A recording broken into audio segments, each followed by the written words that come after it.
Okay, this is Rachel and I'm back for part 2 of the crocheted owl. This is a single crochet owl. Very easy. You should already have the bottom of your owl completed, however many rounds that is. I've got 5 rounds.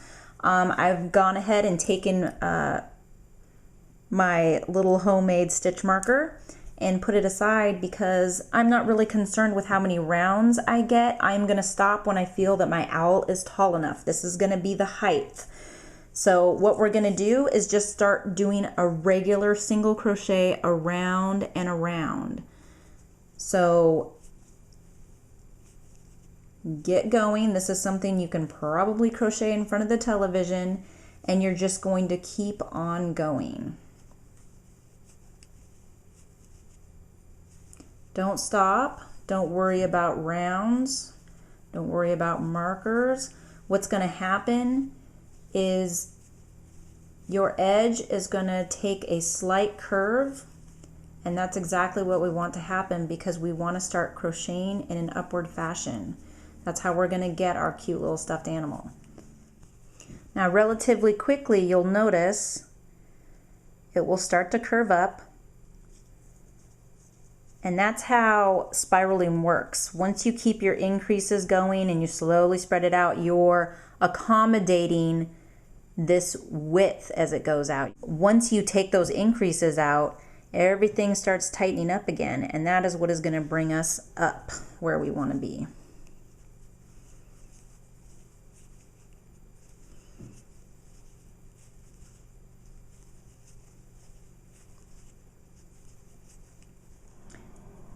You're going to want to keep crocheting until you get the height you want. Now you can see I did it in a gray, and I did mine a little taller, several rounds longer than what this pattern calls for, but that's just how I like him to be. What you're gonna do when you've reached the height that you want, and obviously I'm not there yet, but on the gray one I am. So I'm gonna show you real quickly, because we're doing a spiral,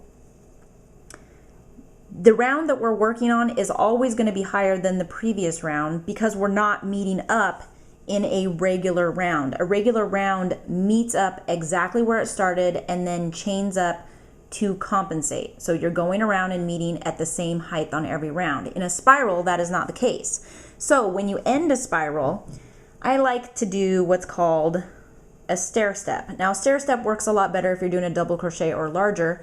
It's not as noticeable with a single crochet. However, there is something smaller than a single crochet, and that is a slip stitch. So what we're going to do to bring that down and have it look more even, because we don't want a lopsided ending, we want it to kind of have a smooth look to it. So what we're going to do, a couple slip stitches,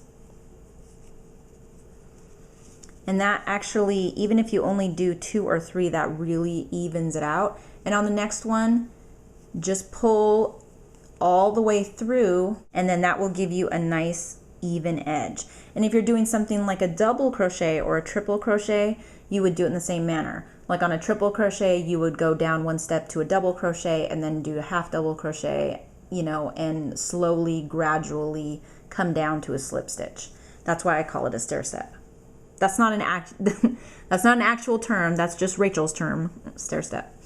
Anyways, so once you get to that point, leave yourself a nice long tail, because I'm going to use that tail to crochet the top together when I'm ready. And I'm going to keep it on one end, and I'm going to match up my stitches, and I'm going to whip stitch across. But first, we want to do a couple different things. We want to decide how we're going to make the face, and then we want to stuff it before we close it, obviously. So we have a lot of options for your owl's face. I actually crocheted this out of wool, so if I wanted to, I could needle felt 100% wool as the face, and therefore I'd have no safety issues if I was going to give it to a child or something. Other options obviously include things like crafting felt, where you can just cut out the shapes. You can whip stitch that on there. You can sew buttons in the middle. You can use yarn, you can use embroidery thread. You can definitely do a lot of different things, and you can combine felt colors and do different things. What I am going to do, I have been itching to use these leather buttons from lotsofbuttons.com. who I love. And they have these cool stitching with them, and I'm gonna pair it with crafting felt. And I think I'm gonna do it like that. And I'm going to use probably some yellow yarn, something a little thicker, and do that for the eyes. Oops, I got this one upside down. I am going to put together a little bag of dried beans and just take a little piece of scrap fabric and just whip it together. It doesn't matter how you sew it, nobody's ever gonna see it. Sew it closed, and then this is gonna go in the very bottom of your owl. So you're just gonna plop it in there and you're just gonna arrange it at the bottom. And that's what's gonna help your owl to sit up properly. So it should be just about the size of your little round when you started. So let's go ahead and do that.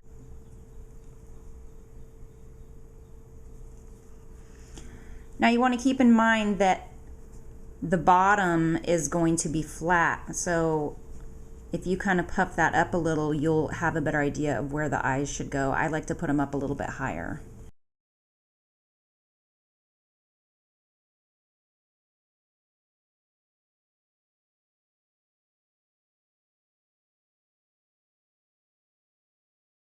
So now he has some lovely little eyes. I think I have enough stitching in the eyes that I'm gonna go ahead and just use a white thread and just hand sew it on.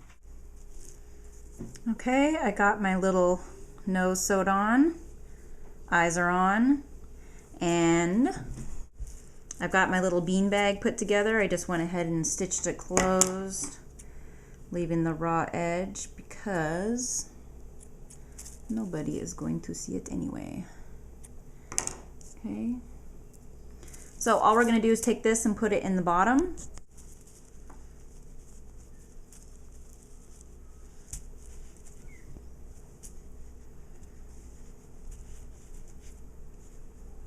Okay, so now I have some leftover polyfill. I'm just going to stuff it in there. I don't want to stuff it too tight. Okay, you want to just kind of keep working the fill until he's the shape that you want. I like him to be a little chubby down below, but I don't want to overfill at the top because this is where we're going to connect. And we're going to put little tufts for ears, so we want to make sure this is nice and flat and that we can kind of pointy have these sticking up a little bit. All right, what we're going to do is whip stitch this end, and I'm going to use embroidery needle, blunt end. You don't want it sticking in your yarn.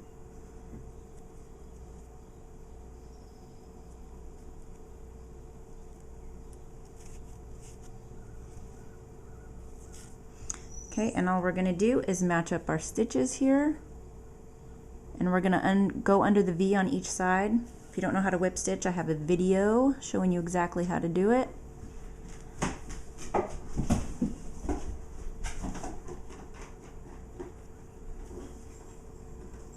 But as you can see, it becomes quite invisible. And we're just going to keep going all the way across.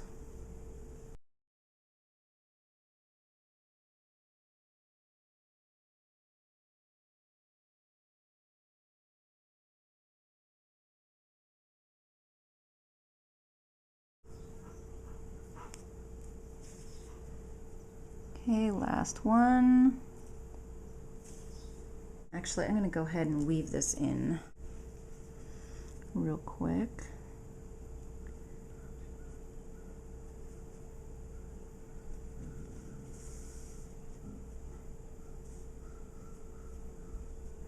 You can weave it across and down, or just weave it across the back as far as you like. It's probably good. Clip, done. Okay. Now I'm going to use my leftover yellow yarn, and we're going to put a little tuft right here. And I'm going to use the same method I used in adding fringe to a scarf, which I have a video for if you're not sure how. But I'm going to do, so I want there to be about 6 little strands sticking up right here, which means I'm going to need 3 pieces of yarn that match up. Actually, let's make it 8 strands, and we'll do 4, because when we double them up and fold them in half, which is what we're gonna do, you can see I've got 4 strands right here. So I'm gonna fold them in half as evenly as possible, although I'll be clipping them so it won't really matter. And I'm gonna give myself a loop right here. So on this little corner piece, I'm gonna stick my hook through, and I'm gonna grab my loop that I've created, and I'm gonna pull it through as far as I can without pulling my strands through. You can see how short they are. And then I'm just gonna use my finger to pull all these strands through. Just, oh, I missed one. Pull that little guide through. And then I am going to tighten it up. Just clip these little guys. You can have it even or uneven or however you want it. And do it like that. Okay. And now we've got our little tail at the bottom. If you didn't already crochet over it, you are going to need to weave that in. And all we're gonna do is weave in a couple different directions.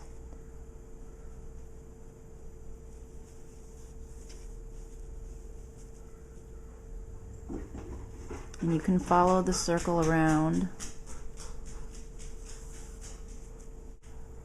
and clip it. Okay, bottom done.